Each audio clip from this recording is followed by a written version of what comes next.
Olá pessoal, tudo bem? Fui convidado pelo canal Geotecnia Brasil e aceitei com muita satisfação em elaborar para vocês uma videoaula a respeito do ensaio de carregamento dinâmico. Antes de mais nada, eu gostaria de me apresentar. Meu nome é Rafael Valverde, eu sou engenheiro civil pela Universidade de São Paulo e obtive o título de mestre em ciências com ênfase em geotecnia também pela Universidade de São Paulo. A minha dissertação teve foco em um estudo do desenvolvimento do atrito lateral e ensaios dinâmicos com energia crescente. Meu orientador foi o professor Faisal Massad e desde então tenho publicado artigos em congresso, inclusive na revista Soils and Rocks. A respeito desse assunto, inclusive uma avaliação do setup do atrito lateral, utilizando um método que eu chamo de envoltória máxima. Atuo na PD Engenharia desde 2011. A PD Engenharia é a empresa pioneira do ensaio de carregamento dinâmico no Brasil. É a empresa responsável por trazer a tecnologia para o nosso cenário brasileiro.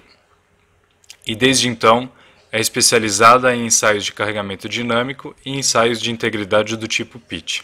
E é com bastante satisfação que eu elaboro esse vídeo falando dos conceitos básicos, da fundamentação teórica, mostrando alguns exemplos, os sinais obtidos, algumas interpretações, o que a gente consegue extrair com o ensaio de carregamento dinâmico, quais são suas limitações e, se bem executado, quais os resultados que a gente consegue extrair e utilizar, por exemplo, para correlacionar com prova de carga estática, para melhorar e trazer economias, inclusive num projeto de fundações, ver, por exemplo, como que se desenvolve o atrito lateral ao longo do tempo. É uma ferramenta que, se bem utilizada, traz muitos benefícios e consegue extrair resultados excelentes. E uma das minhas principais motivações nesse vídeo é em aproximar um pouco esses conceitos para a comunidade da engenharia ou da geotecnia em geral. Por que eu digo isso? Porque não é muito raro eu escutar em obras, em locais que eu visito, onde eu vou realizar o ensaio, de que o ensaio de carregamento dinâmico não é muito bem aceito, ou de que os resultados eles são aceitos com uma certa relutância, justamente por não compreender qual é a fundamentação teórica, qual é o procedimento, o processamento de dados e interpretações para que a gente consiga extrair os resultados do ensaio de carregamento dinâmico. Então é claro que um vídeo de 15, 20 minutos eu não consigo abordar tudo de uma maneira aprofundada. Mas a minha expectativa é que esse vídeo consiga trazer pelo menos uma clareza maior e que as pessoas tenham um maior contato, né, de toda a fundamentação, onde se baseia o ensaio de carregamento dinâmico. Então eu elaborei esse vídeo, onde eu vou explicando muitos conceitos que estão envolvidos inclusive na norma do ensaio. O ensaio ele é citado na norma NBR 6122, Projeto e Execução de Fundações, e a sua norma específica é a NBR 13208, elaborada em 2007 com revisão em 2010. Espero que vocês gostem e convido vocês a buscarem a minha dissertação no site de teses da USP, onde eu vou deixar na descrição o link para download, tudo bem? Então vamos começar. Bom pessoal, vamos dar início então à apresentação dos slides falando sobre ensaio de carregamento dinâmico. As fotos, o conteúdo foi preparado pela PD Engenharia.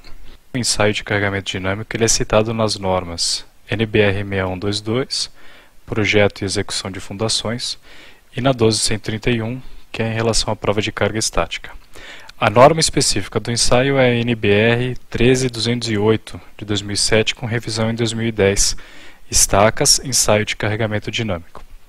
Os tópicos que são tratados nessa norma falam sobre os objetivos do ensaio, a simbologia e as definições, qual é a aparelhagem usada, a preparação prévia e execução dos ensaios, o registro, interpretação e análise de dados, representatividade dos ensaios e a expressão dos resultados e relatório dos ensaios. Então, o meu objetivo nessa apresentação é tentar abordar de uma maneira geral e claro que simplificada de todos os tópicos que são abordados na NBR 13208. Bom, se eu pudesse resumir em uma frase, de uma maneira muito simplificada, eu diria até incompleta, o que é o ensaio de carregamento dinâmico, eu diria que é um método para estimar a capacidade de carga de uma estaca. Mas não é só isso, é possível também outras análises. Por exemplo, em termos de capacidade de carga, eu consigo realizar um ensaio no momento da cravação ou no final da cravação de uma estaca, uma recravação após o repouso, ter uma recuperação do atrito lateral, o que é o chamado setup pela cicatrização do solo ao longo do fuste, e também avaliar o comportamento de relaxação na ponta.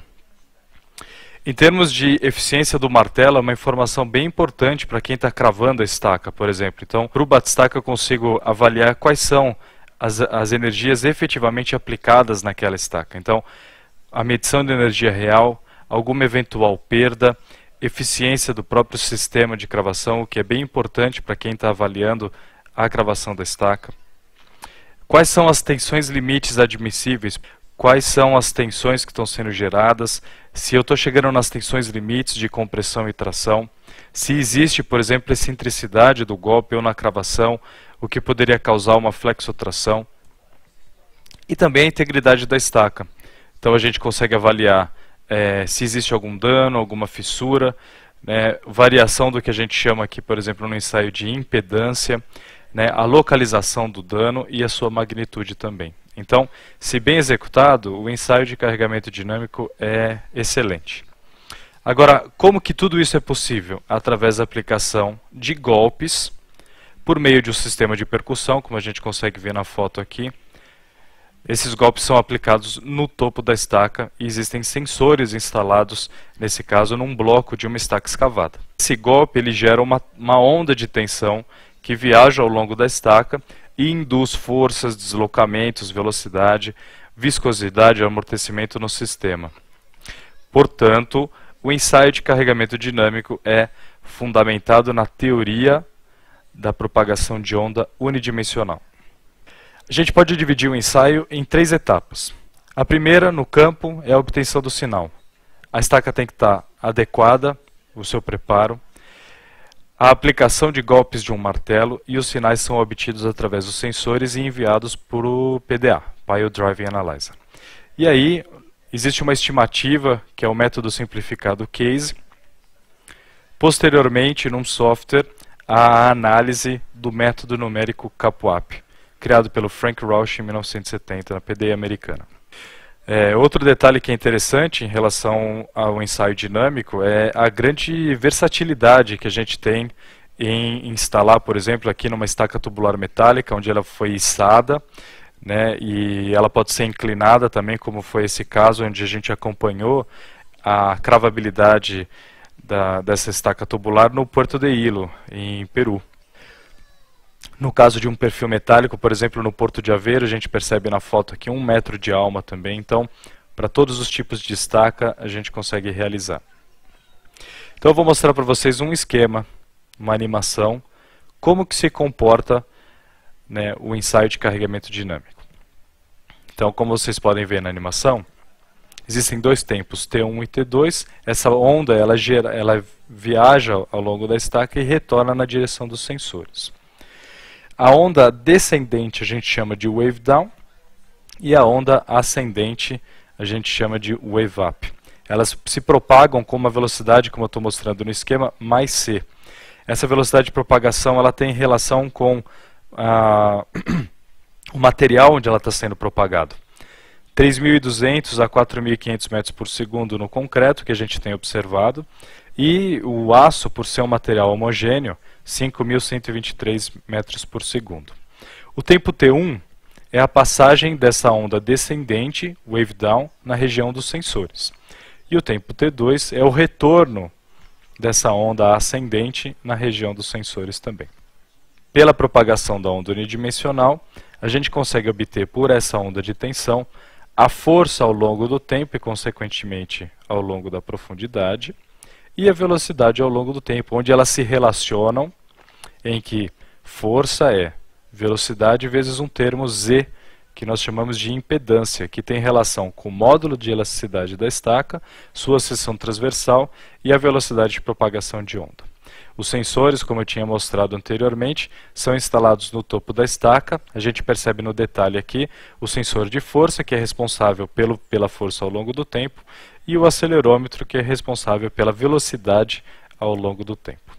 E os sensores, eles captam a todo instante não só as reflexões do tempo T1 e T2, mas existem reflexões secundárias, onde o CAPUAP também tem a oportunidade de fazer uma estimativa da distribuição do atrito lateral ao longo da profundidade. Então, a sobreposição desses valores das duas ondas de força e de velocidade, da wave down e wave up, onda descendente, onda ascendente, né? Aqui é o acelerômetro e o transdutor de força.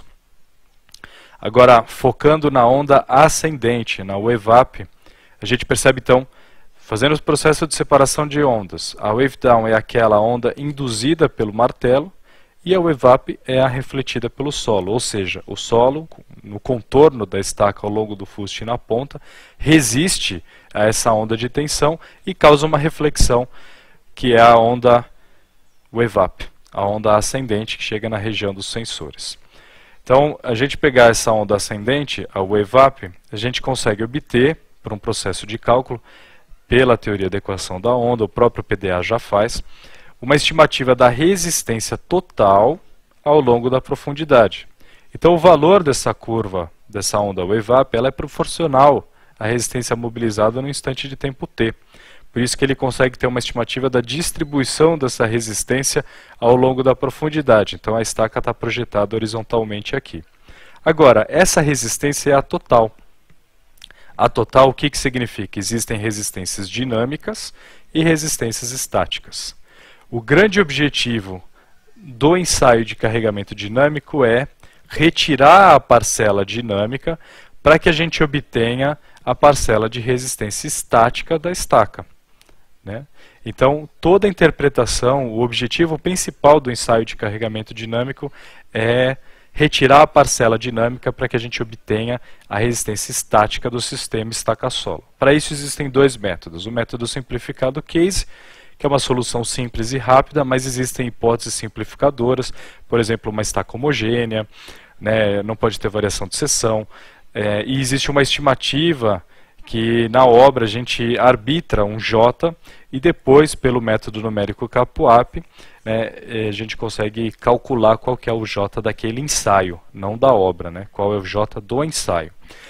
O método numérico, o CAPUAP separa a estaca em elementos massa-mola e o solo em elementos massa-mola amortecedor, baseado no trabalho de Smith.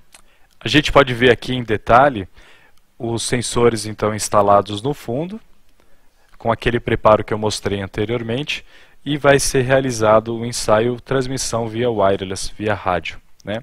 E o que a gente consegue obter com tudo isso? Uma das análises que a gente consegue fazer com o PDA é a influência do tempo de repouso na estaca. Por exemplo, aqui foi um sinal fornecido pela PDA americana no final de cravação. Pequeno atrito lateral. E depois, a mesma estaca descansou, né, por 8 dias e a gente percebe um grande ganho de atrito lateral. Então, um aumento do atrito lateral, ou seja, o fenômeno de setup, de cicatrização do solo. A gente consegue controlar também os níveis de tensão, para evitar, por exemplo, no caso aqui, o sanfonamento de perfis ou estacas tubulares metálicas no topo da estaca. Ou, por exemplo, o sanfonamento, verificar nos níveis de tensão durante a cravação ou no próprio ensaio, evitar sanfonamento na ponta da estaca.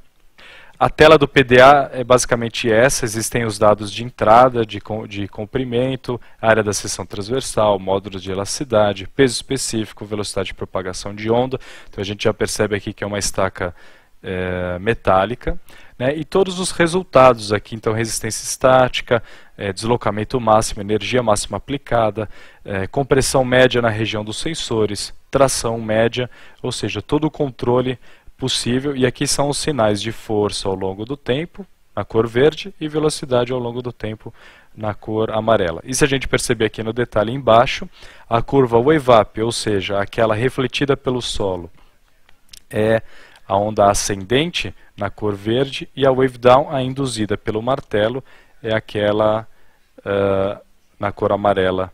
Então, existe uma projeção horizontal, né, da estaca, e a gente vê o comportamento, né, da força e da velocidade ao longo do tempo durante o ensaio ou a monitoração da cravabilidade.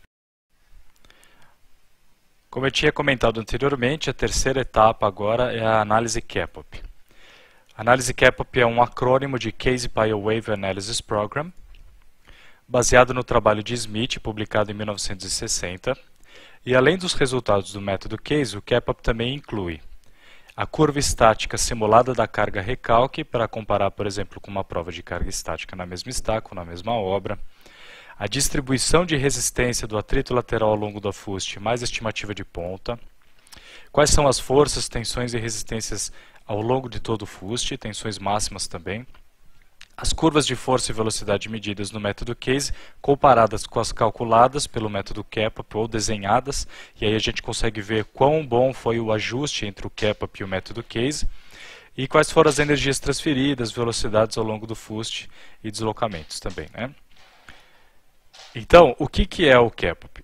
O programa é um software que estima a capacidade total de uma estaca e do atrito lateral, e ele utiliza como dado de entrada o modelo da estaca, bem como os sinais de força e velocidade obtidos pelo PDA no momento do ensaio. Primeiro a gente estabelece um modelo da estaca e assume uma distribuição de resistência de fuste e resistência de ponta. Então, utilizando o modelo do solo e modelo da estaca e ajustando esses parâmetros, a gente vai fazendo um desenho das curvas de força e velocidade da onda wave-up e vai tentando fazer o melhor ajuste possível com aqueles medidos pelo PDA. E vai comparando essas, por exemplo, a força calculada ou complementar, comparando com aquela que foi medida no PDA. Além de mudar os parâmetros do solo ao longo do fuste e da ponta, também a gente vai ajustando as resistências ao longo do fuste e a resistência de ponta. Esse método é, portanto, iterativamente aprimorado, então a gente vai repetindo esse método milhares de vezes, o CAPOP consegue processar milhares de vezes esse método iterativo, até que a gente consiga o melhor ajuste entre as curvas calculadas pelo CAPOAP e aquelas medidas pelo PDA. Uma vez que a gente obtenha um ajuste bom de sinais, o que a gente chama de match quality, então um match, né, um ajuste entre os sinais de força e velocidade da curva wave-up satisfatórios, gera a saída com todos aqueles resultados que eu mostrei anteriormente. Então o programa CAPOP utiliza o sinal gravado do PDA, de força, velocidade da onda wave-up, para desenhar ou calcular, baseado no modelo assumido da estaca e do solo, as curvas em função do tempo. Então aqui eu estou mostrando para vocês o modelo combinado da estaca solo, né? Como eu disse anteriormente, a mola representa a resistência estática, o dashpot, o amortecedor, representa a resistência dinâmica. Então, existe o comprimento do segmento de estaca, o comprimento do elemento de solo, aquela variação do tempo que é fixa para todos os elementos de estaca, como eu comentei anteriormente. Então, o tempo de trânsito dessa passagem da onda pela estaca. E aí a gente chega no modelo de resistência estática do fuste. A gente percebe que acompanha o comportamento do modelo elastoplástico ideal. Aqui é a resistência estática por deslocamento. E a parcela elástica, ela tem um deslocamento onde a gente chama de quake. Portanto, para que haja ativação máxima da resistência estática lateral daquele elemento, é necessário haver um deslocamento mínimo, que é chamado de quake lateral, onde ele atinge o máximo da resistência estática, se mantém constante até o deslocamento máximo daquele elemento. Depois existe a fase de descarregamento, onde tem o quake de descarregamento, até, por exemplo, por conta do repique ou o retorno daquele elemento, chega inclusive a valores negativos, que é a resistência de descarregamento, RUD daquele elemento. Agora, focando no modelo de resistência estática da ponta, existem algumas diferenças. Por exemplo, se houver algum gap de ponta, um vazio entre o final da estaca e o solo, a ativação de resistência não se inicia até que haja um deslocamento onde preenche o vazio, né, entre a ponta da estaca e o solo. A partir daí se inicia então a parcela elástica, a ativação da resistência de ponta, depois um deslocamento onde a resistência de ponta ela se mantém constante, e na fase de descarregamento, obviamente, não vai existir valores negativos. A única diferença, por exemplo, é que aqui na fase de descarregamento ele simplesmente retorna a zero. Como dado de saída, a gente vê aqui então, por exemplo, a comparação entre a força medida pelo PDA e a força calculada pelo CAPAP, as curvas de força e velocidade que foram apresentadas já no método Case. Aqui embaixo a gente tem então a análise estática simulada pelo CAPAP, que simula então a curva carga-recalque da cabeça da estaca e da ponta da estaca, onde a gente tem o valor máximo aqui, que no caso foram 185 toneladas. E na lateral direita, a distribuição da resistência estática lateral, bem como o diagrama de forças normais ao longo do fuste também. Esse gráfico é apresentado pela PDI americana, onde mostra a correlação da capacidade de carga obtida pelo CAPAP e das provas de carga estática nas mesmas estacas para diversos tipos de material. Por exemplo, madeira, concreto, perfil em H. E a gente percebe que existe uma boa correlação. Existe um artigo da PDI americana que vai mostrando os ajustes que são feitos pelo CAPAP ao longo do tempo, onde a correlação vai melhorando cada vez mais. Por exemplo, a introdução do conceito de radiation damping. Quais que são as desvantagens, então? Por fim, a capacidade estática ela é interpretada ao invés de ser medida diretamente. Esse é um comentário muito comum, onde fala que a prova de carga estática ela é muito simples, porque a gente vai medindo então o incremento de pressão, e aí vai tendo as medidas, né, pelo defletômetro, enfim, a carga recalque ela não é interpretada, ela é medida diretamente. Focando nas vantagens, ela apresenta uma excelente correlação com provas de carga estáticas. Principalmente para estacas cravadas, a gente consegue verificar a eficiência do martelo de cravação, verificar os níveis de tensão que estão sendo aplicados durante a monitoração da cravabilidade, detectar danos, inclusive a localização dos danos, a magnitude dos danos, e consegue ter uma amostragem maior em relação à prova de carga estática. É um ensaio mais rápido e a gente consegue verificar ter uma amostragem na obra com um maior número de ensaios. Em termos de aplicação, a gente consegue aplicar em todos os tipos de estacas cravadas e estacas escavadas com ou sem encamisamento. Bom, essa foi a minha apresentação, representando a PDI Engenharia. Eu convido vocês a visitar a nossa homepage, pdengenharia.com.br. Lá tem vários exemplos, fotos de obras que a gente participou. E também peço para que vocês sigam a PDI no Instagram. PDI Engenharia, você consegue encontrar a gente lá. Então, desde já agradeço a oportunidade e espero que vocês tenham gostado. Estarei acessível para responder eventuais dúvidas e agradeço muito a oportunidade de poder apresentar para vocês, e essa é a minha pequena contribuição. Um grande abraço.